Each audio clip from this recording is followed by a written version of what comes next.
Satya Yuga, meditation, in Treta Yuga, Agnihotra, in Dvapara Yuga, temple worship.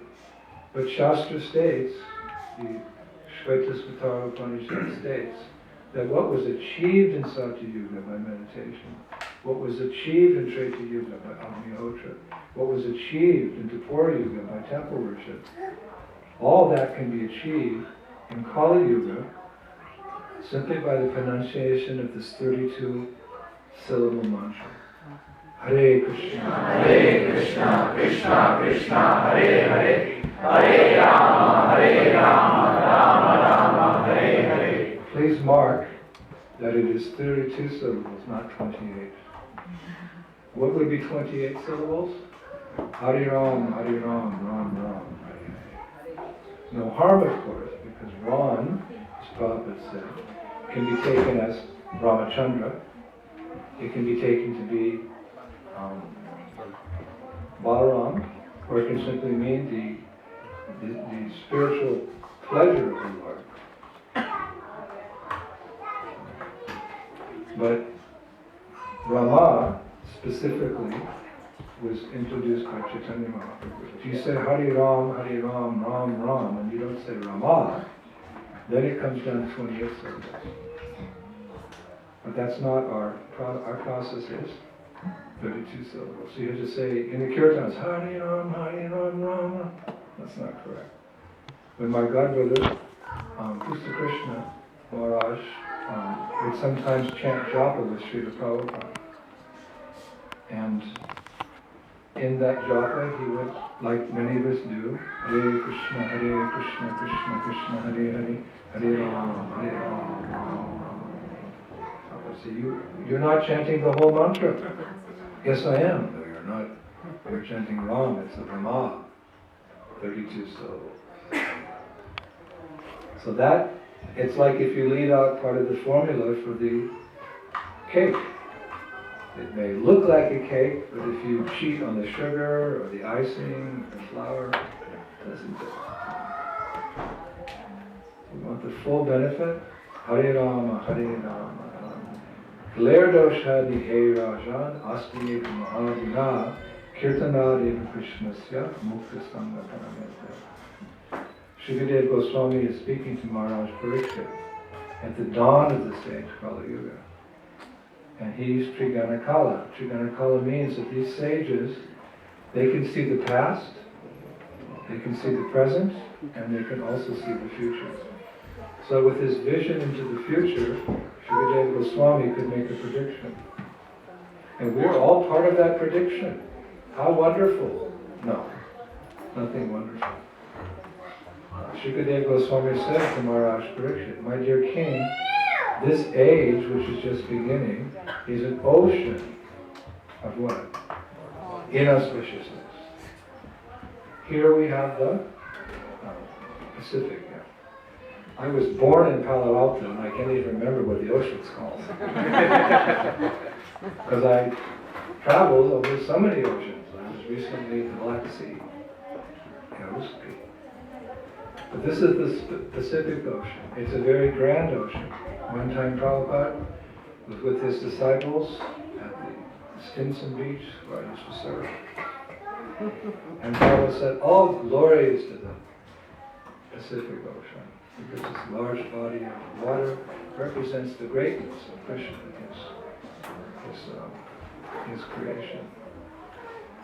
So, imagine if you have you sailed out into the ocean? I don't think so, because most Indian people don't know how to swim. Sorry to say. It is my experience.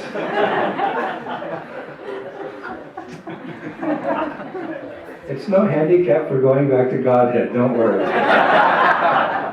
But you can just imagine if you take a boat out to the ocean, you can see how vast is this expanse of water. It can actually be frightening.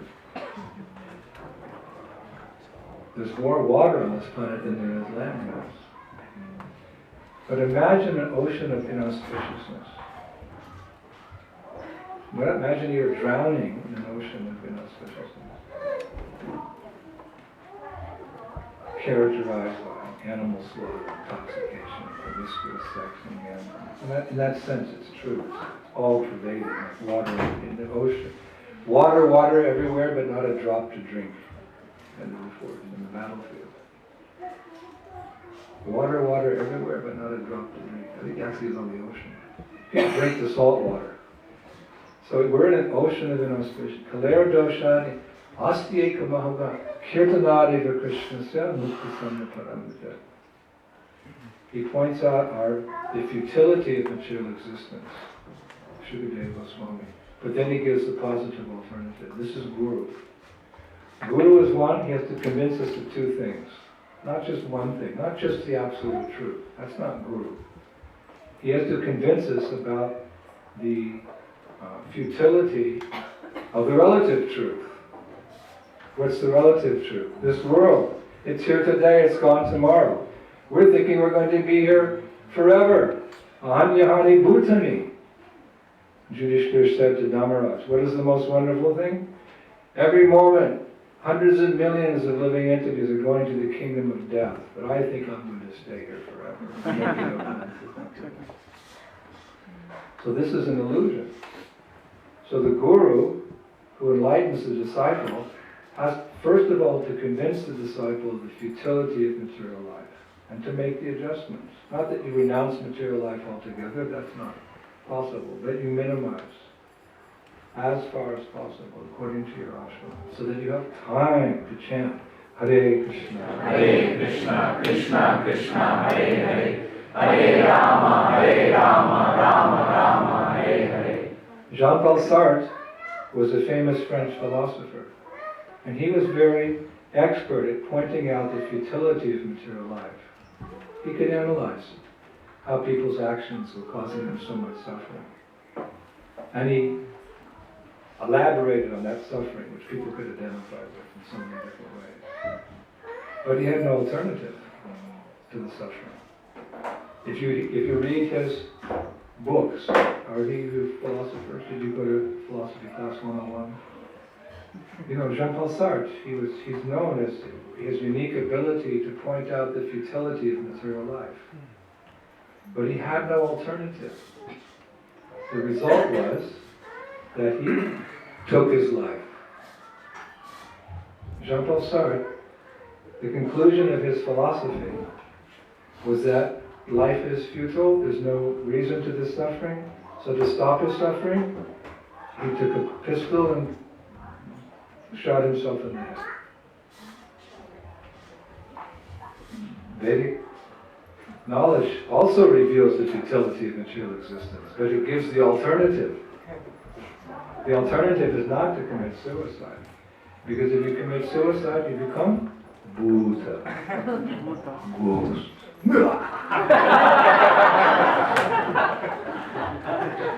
And because of the sin of taking the valuable human form of life, which is achieved after millions of births, and is a golden opportunity to come back to the spiritual world, if you abuse that opportunity, then the karma is that you take birth as ghost and you have no body, but you have desires. So what if you do? If you don't have a body to fulfill desires, you find someone else's body and you inhabit that body and you enjoy through them. That's what's called being haunted by a ghost. So the solution to the futility of life is not to take the human form of life, but to find a positive alternative. So Shukadeva Goswami summarizes Jean-Paul Sartre. Kaler dosha ite rajan asti. Listen, king, you're a worldly king, you deal with pounds, shillings, and pence. Let me tell you that this whole phantasmagoria, it's just temporary, and it's Kaviraj Goswami says in Chaitanya Charitamrita, the concept of good and bad in this world, it's wrong, it's all bad. Sorry. This is the sadhu speaking. Sadhu means one who cuts our attachments by a strong word. It's all bad, unless it's Krishna conscious activity, which is many variegators.